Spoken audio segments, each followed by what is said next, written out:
I think it's really interesting that the narrative has been I was actually too kind to Joe Flacco when I called him potentially washed. I think saying potentially washed seems like the most accurate thing you could possibly say about Joe Flacco. And I don't even think it's insulting. I think it's just the reality. If you ask Joe Flacco what he thinks about Joe Flacco at this point, he'd be like, yeah, I'm 40 years old.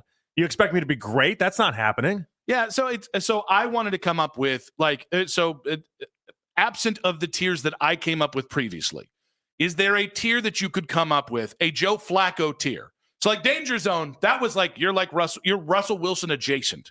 Potentially washed, you are Kirk Cousins adjacent. Is there a Joe Flacco tier that we could create that perfectly encapsulates where he is beyond potentially washed, Danger Zone, and GTFOH? Can't we just do like an old and used to be good tier? And you put like Russell Wilson in there as well. And we just anyone that's over the age of 35 that used to be good. This is like the tier that Matt Ryan would have lived in. Old and used to be good. Kind of like pro with a pulse. Because he is a professional quarterback. He's still very much his teammates really like him. Pro with a pulse. And he's got a pulse. Okay. Yeah. We can live with that. And by the way, pro with a pulse probably indicates Kirk Cousins. It probably indicates Russ. It probably indicates, that's about it. That's about it. Yeah. But it turns out they're not letting a lot of old quarterbacks play the game these days. Yeah, but so it's weird. Like I've been accused of both hating or homering on Joe within this whole thing, and I was like, because even when I say pro with a pulse, it still feels kind of mean. There's no way to say nice things about Joe Flacco right now. It seems impossible unless you're living off of 2 years ago. And there's a lot of fans that aren't living off 2 years ago, and they think that he's going to be way better than he actually is right now. There's also a whole bunch of people out there that, unfortunately for everyone else, has access to cable and watched him play in Indianapolis last year and left unimpressed. I'm so Switzerland on Joe the football player. Joe the person, I just like. I like his vibe. I like the fact that when he was here for those 7 or 8 weeks, he was going to Dunkin' in random places, and I kind of enjoy the fact that he's a little cagey with the media because there's some honesty there. Like there's so many things I like about Joe the person, but I don't know how anyone could actually have a definitive, the one thing I know to trust of Joe is I know he's got an arm. And that does excite me to some level because that could at least be watchable. It just doesn't mean it's always going to be good watchable. Can we put him in the category of roller coaster ride? Where there's going to be a bunch of highs, there's also going to be a bunch of lows as well. Like part of that big arm is the idea that you see it, there is talent there. It's not as if he's completely washed. It's just then what dumb throw is he going to make in back of that? Does that mean it'd be like Jameis Winston, Joe Flacco? That's what I was going to say. Roller coaster ride tier. The problem is that I would have to put him in a tier with Jameis, and I think Jameis is he is roller coaster ride on steroids. It is peaks and you're either sometimes you're at Cedar Point and sometimes you're just doing the little kiddie ride. Like even Joe, it's so weird. Like I do think Joe and Jameis are about as approximate as you can get of two quarterbacks given where they are in their careers. But it's just like I almost feel like it's disrespectful to Joe because I actually have seen restraint from him and I've never seen restraint from Jameis. I've just seen the other team not catch the interception. Yeah, I mean, Jameis just flings it. Yeah. There's just no other way. I mean, he almost seems like he's not happy unless he has thrown 3 interceptions in a game. But I do like the roller coaster thing. I think that's right up there with pro with a pulse. Are you going to alter the tiers? I would have to get back in Excel. That's a lot of work. Or are we going to do an updated, once a month tier quarterback system for you? Is that what we're going to do? Ooh. Like a constantly evolving tier quarterback system? Instead of just creating content in the month of July, I can do get this. an all the time content. Yes, like a once a month check in with the tiers and where these quarterbacks all rank. All right, so Dan Mennigan popped in the break and said, at first I thought he said his quarterback tier that would be a Joe Flacco led tier would be flashers, which I thought was inherently funny. Yeah, you laughed at that one. I really did. And then he changed it to flashes. I know he did say flashes to begin with, but the sad part was that he got the laugh out of you. Yes. And so then he should have just been like, that's exactly what I said was flashes. He should have just, when you feel the heat, keep dancing, right? That's right. I mean, you had fun with it. But I will say flashes does make sense because you could put him in with guys like Justin Fields. You could put him in with guys like Russell Wilson. I'm worried flashes is just like, it's like half the league, though, is the problem. That's probably fair. Like you could put Trevor in that. You could put so many people in the flashes category. Baker Mayfield, as great as he is, like he could, and anyone from up to as great as Baker is, all the way down to someone as bad as Joe Flacco, probably falls into the flashes category. I think this does beg the question of should a quarterback tier be so specific, Like with the danger zone, you knew exactly what I was talking about.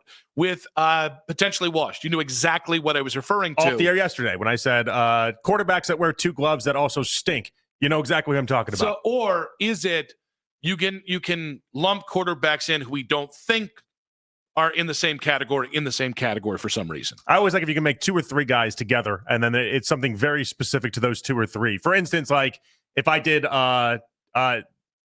quarterbacks that if you thought they were if they were 6'5", they'd be awesome, and it was Baker Mayfield and it was Tua in that group, and basically all the short quarterbacks that we think are meh. Kyler. Yeah, Kyler's in there. What we kind of think is like good to great, whatever. But then if they were 6'5", oh boy, they'd be paid money. And would you put Dylan Gabriel? No. I mean, I think the consensus is if he was 6'5", he would have been higher drafted, or maybe he actually would have been worth a 3rd-round pick. Also, people coming at me thinking it's my list, by the way, and wanting me to play Shador Sanders in certain spots is really interesting. Like, how'd you come up with the idea to put just Joe Flacco? What do you mean? Well, because the Browns have 4 quarterbacks. Yeah. You had to pick one to represent the Browns. How'd you come up with Joe Flacco?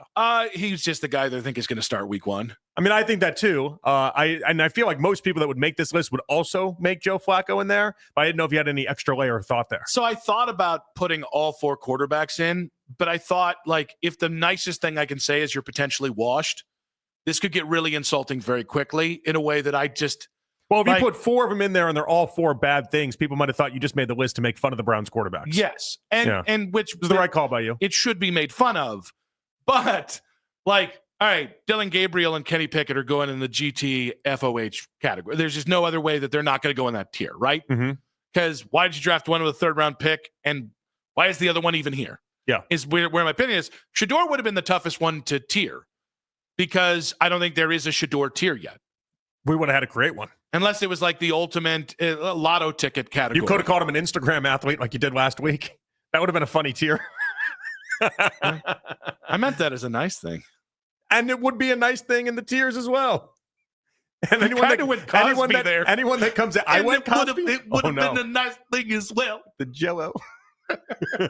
Moblin saying, nice guy. Never goes. I think that's meaner than potentially washed. Like, the nice guy category? Because when you say, hey. That's kind of funny, though. When you get set up with somebody and they're like, okay, what can you tell me about them? Oh, they're so nice. I don't know, man. I'm 36. Well, and at this point, if I was setting up somebody, I'd probably lead with nice guy. Yeah, but that's not what you want to hear if you want to date somebody, Not right? when you're like maybe 24 or 25, but I think at like 36, 35, the ages that we're at now, I feel like you lead with nice guy. I feel like that's all they're looking for. No, I don't think so. No. You want to hear he's tall, great eyes, great something. Heard great things about them in certain circumstances. Max going on a date, I'm leading with nice guy.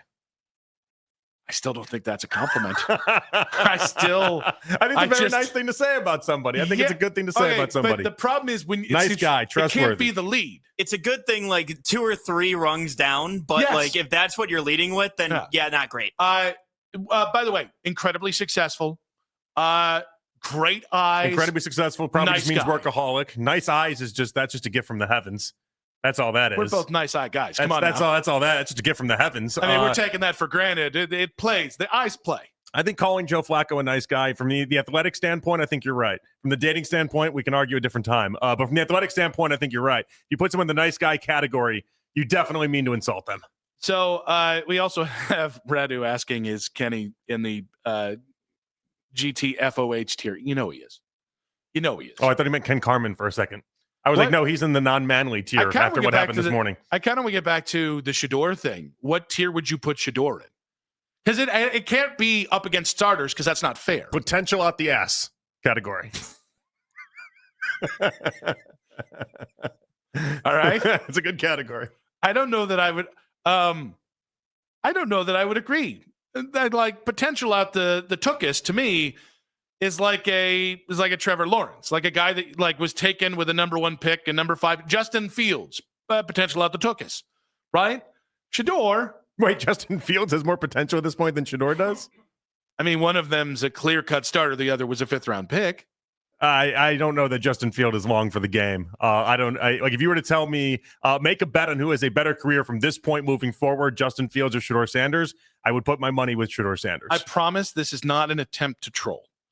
But I think if you put up 32 GMs and said who has more potential, Shador or Fields, I'll even go one step further. Who has more potential? And this is what, and maybe this is draftism. I'm now giving you an out.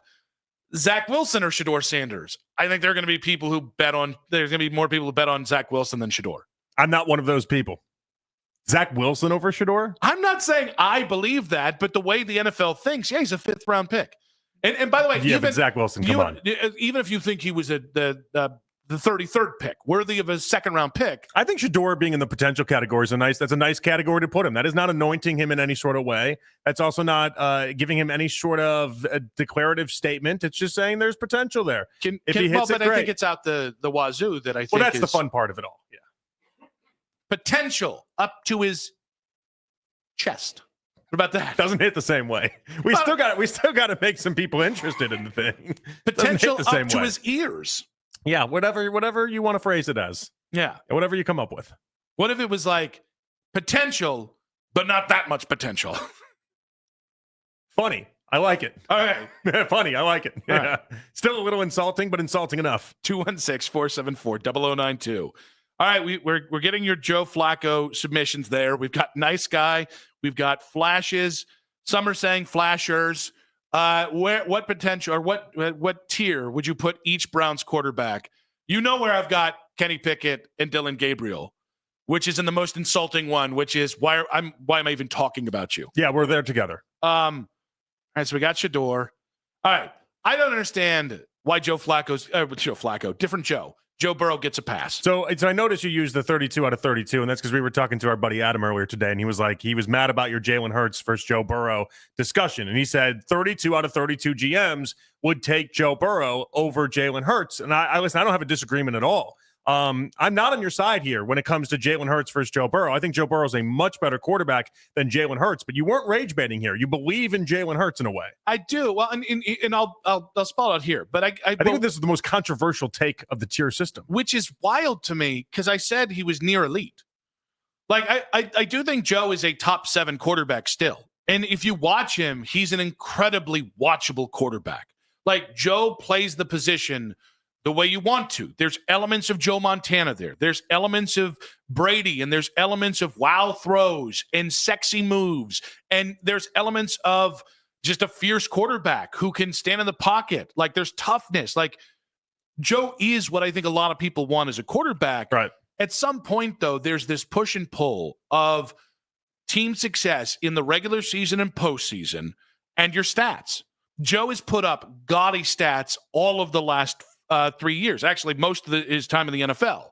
But yeah, I mean, last year he led the NFL in completions, attempts, pass yards, and passing touchdowns. But 2 of the last 3 years, his team has just not been any good.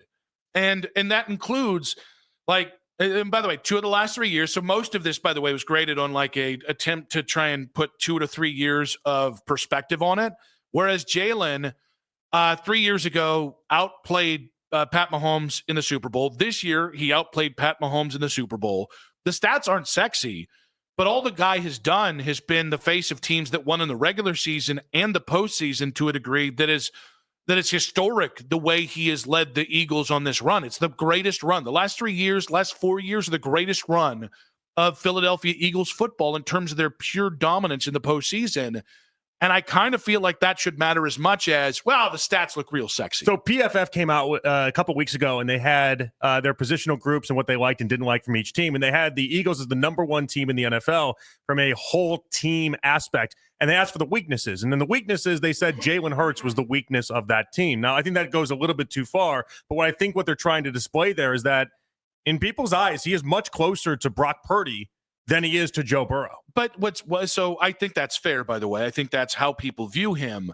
We're acting as if Joe Burrow doesn't have the best wide receiver in the game next to him and probably the best number 2 receiver in the game in T. Higgins. No, yeah, Joe Burrow's what happens when you have, and it's not everything because his offensive line isn't the greatest in the world, but he's the product of what happens when you have a really talented quarterback and you have the skill position players to match. But I just think at some point, like, we are punishing Jalen because he's surrounded by great players as if that Jalen, like here's what I think hurt Jalen. Okay, here's what I think hurt Jalen. I think the Packers playoff game hurt him when he threw for 130 yards. I think the Rams playoff game after that when he threw for 128 yards, and he didn't have a touchdown throw in that entire game. I think those are the type of things that hurt Jalen. Now, he was great in the NFC title game, and he was great in the Super Bowl, right? And that should outweigh a lot of what happened in the first two rounds.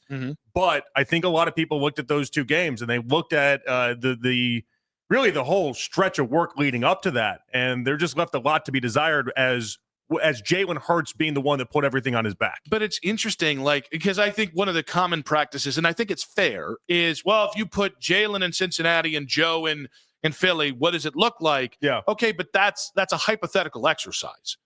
Like, at some point, we are diminishing what Jalen has accomplished. And listen, last year, if I'd put him as the fourth best quarterback or top four quarterback, it wouldn't have been fair because he hadn't aspired to that level of greatness where team success should matter in the postseason or regular season as much as the stats. But at some point, they're opposite ends of the spectrum. And I think it's unfair to Jalen to just discredit what he does, which is what I think there are two quarterbacks who gets discredited for their success more than anyone, and they're opposite ends of the spectrum. It's Jalen Hurts and it's Dak Prescott. And I think Joe gets a pass. And so listen, do I think the defense is abhorrent? Yes. I heard somebody, Adam, called it the defense is awful. A historically bad defense. I actually disagree with that. It wasn't the worst defense in the NFL last year, even if it was pretty terrible. But the idea is, okay, you had success early, and I think for a lot of people, they just anointed Joe and have never questioned it since. And I think that's fake. I think that's wrong. I do think a lot of Jalen Hurts' entry point into this is a lot of the reason why he doesn't get a lot of people coming around when you're taking him in the second round. Yeah, I think that's something that he's tried to overcome and has to overcome. I think it's more I'm always fascinated by this because I like Brock Purdy way more than you do. But Brock Purdy would be what you're describing with Jalen Hurts in many ways. But you can see the difference for Brock Purdy's success. But with Jalen Hurts, you're having a hard time here. Well, the difference is Brock has been progressively worse over the last couple of years, and the team's success has faded. The last 3 years, there's been no diminishing what the Eagles have done. And I think Jalen is 2 years ago, he was in the Super Bowl, though. Last year didn't go well. I think Jalen, as a runner, is massively underrated. I think Jalen is one of the best running quarterbacks in the NFL, and I think that makes up for deficits because he's not Joe Burrow as a passer. Okay. I agree with you. I think Jalen Hurts is a very good runner. I look at Joe Burrow and I look at some of what he has been able to do. I do think you can put him on any team. And I think you'd have success. I think Joe Burrow has gotten better with each passing year, and I don't think it's nearly enough credit. Career highest touchdown rate, career lowest interception rate. The man threw 6 picks last year, career best accuracy rate. He's finding a way to get better within these games.